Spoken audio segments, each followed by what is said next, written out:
हमें निर्भर भी बना दिया। औरों पर हमारी निर्भरता बढ़ती गई। हम सब जानते हैं, आजादी के बाद कोटि कोटि जनों के पेट भरना बड़ी चुनौती थी। लेकिन यही मेरे देश के किसान हैं जिन्होंने खून पसीना एक करके देश के अन्न के भंडार भर दिए।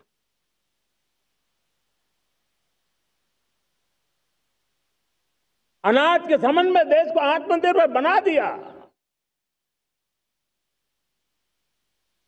एक राष्ट्र के लिए आत्मसम्मान की सबसे बड़ी कसौटी आज भी उसकी आत्मनिर्भरता है। और मेरे प्यारे देशवासियों, विकसित भारत का आधार भी है आत्मनिर्भर भारत।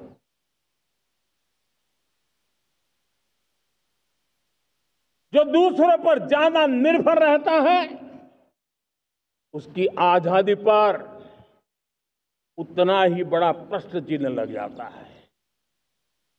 और दुर्भाग्य तो तब बन जाता है जब निर्भरता की आदत लग जाए,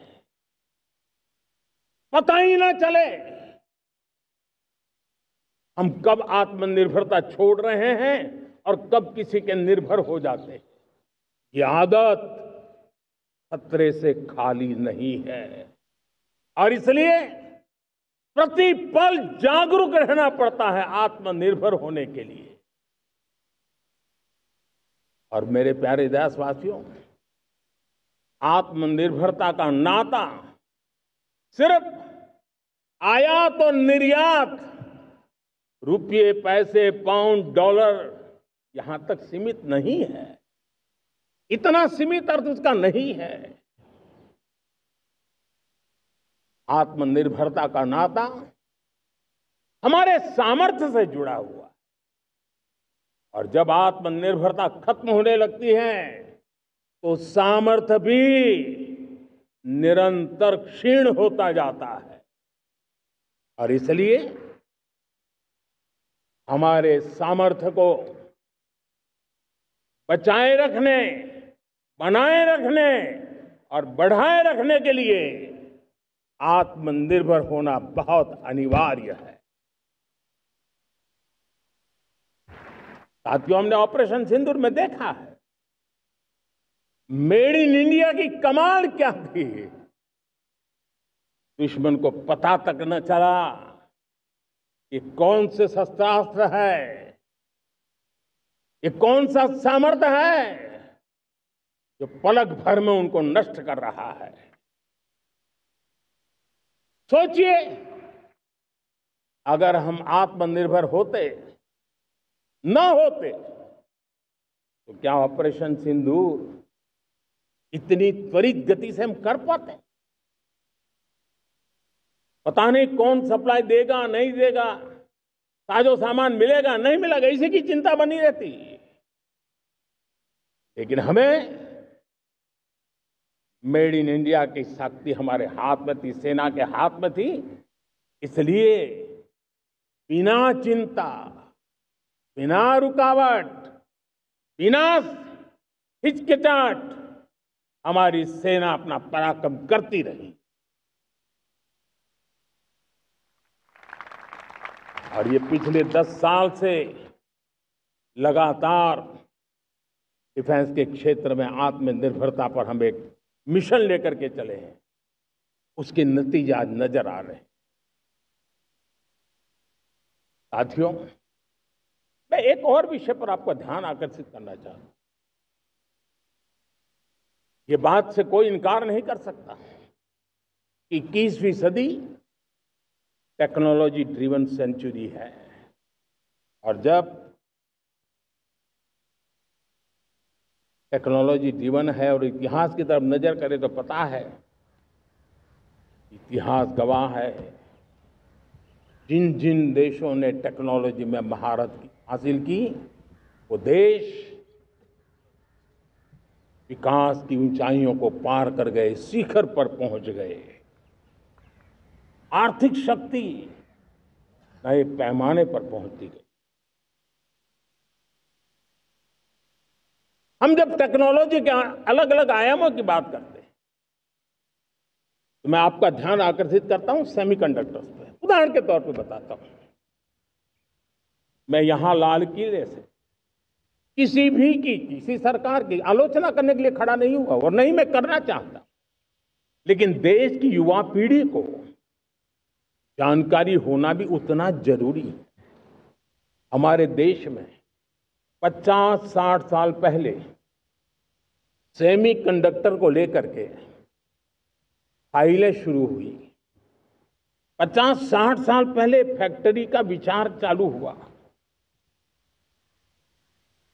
आप मेरे नौजवानों जानकर के हैरान हो जाएंगे, आज सेमीकंडक्टर जो पूरी दुनिया की एक ताकत बन गया है, 50-60 साल पहले वो विचार, वो फाइलें अटक गई, लटक गई, अटक गई। सेमीकंडक्टर के विचार की ही भ्रूण हत्या हो गई। 50-60 साल गवा दिए। हमारे बाद कई देश सेमीकंडक्टर में आज महारत हासिल करके दुनिया में अपनी ताकत को प्रस्थापित कर रहे हैं।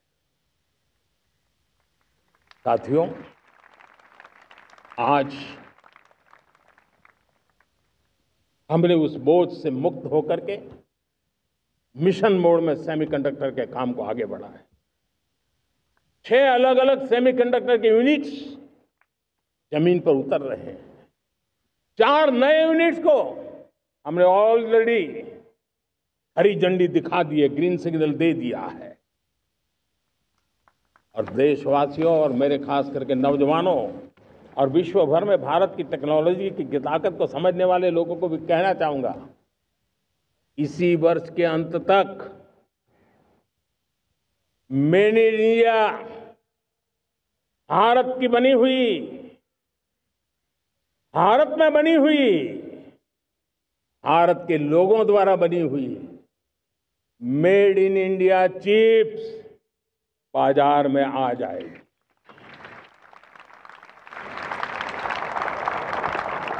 मैं दूसरा उदाहरण देना चाहता हूं।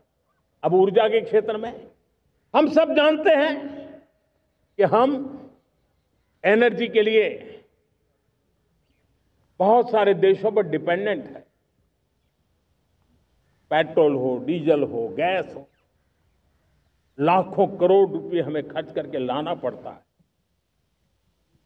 हमें इस संकट से देश को आत्मनिर्भर बनाना, ऊर्जा में आत्मनिर्भर बनाना बहुत जरूरी है। हमने बीड़ा उठाया और आज 11 वर्ष में सोलर एनर्जी 30 गुना बढ़ चुकी है।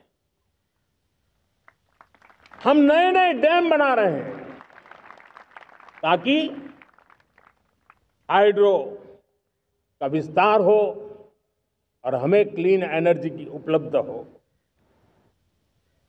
भारत मिशन ग्रीन हाइड्रोजन लेकर के आज हजारों करोड़ रुपए इन्वेस्ट कर रहा है। भविष्य की ऊर्जा को ध्यान में रख करके, ऊर्जा के क्षेत्रों को ध्यान में रख करके भारत न्यूक्लियर एनर्जी पर भी बहुत बड़े इनिशिएटिव ले रहा है।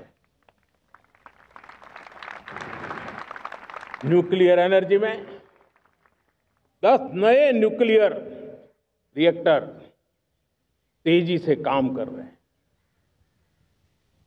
2047 तक, जो कि हमने विकसित भारत का लक्ष्य तय किया है, जब देश की आजादी के 100 साल होंगे, हम परमाणु ऊर्जा क्षमता 10 गुना से भी अधिक बढ़ाने का संकल्प लेकर के आगे बढ़ रहे हैं। मेरे प्यारे देशवासियों, रिफॉर्म एक निरंतर प्रक्रिया है। समयानुकूल परिस्थिति के अनुसार रिफॉर्म करते जाना होता है। हम न्यूक्लियर एनर्जी के क्षेत्र में बहुत बड़े रिफॉर्म लेकर के आए। अब हमने प्राइवेट सेक्टर के लिए भी परमाणु ऊर्जा को उसके द्वार खोल दिए हैं। हम शक्ति को जोड़ना चाहते हैं। मेरे प्यारे देशवासियों, दुनिया जब आज ग्लोबल वार्मिंग को लिए चिंता करती है, तब मैं विश्व को भी बताना चाहता हूं कि भारत ने तय किया था कि हम 2030 तक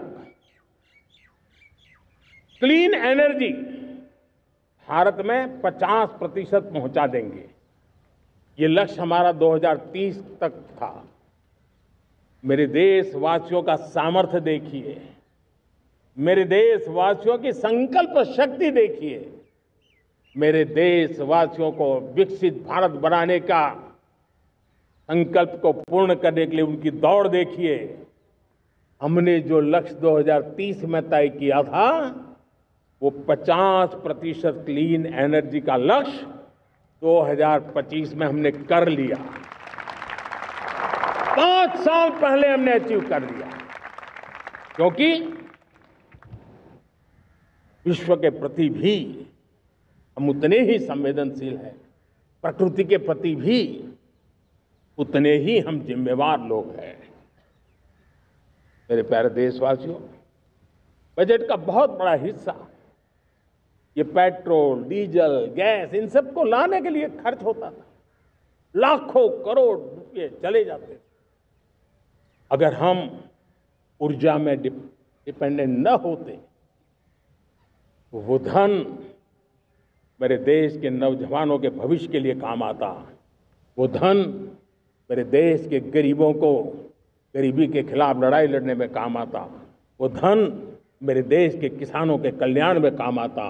वो धन मेरे देश के गांव की परिस्थिति को पलटने के लिए काम आता। लेकिन हमें विदेशों को देना पड़ रहा। अब हम आत्मनिर्भर बनने की दिशा में काम कर रहे हैं।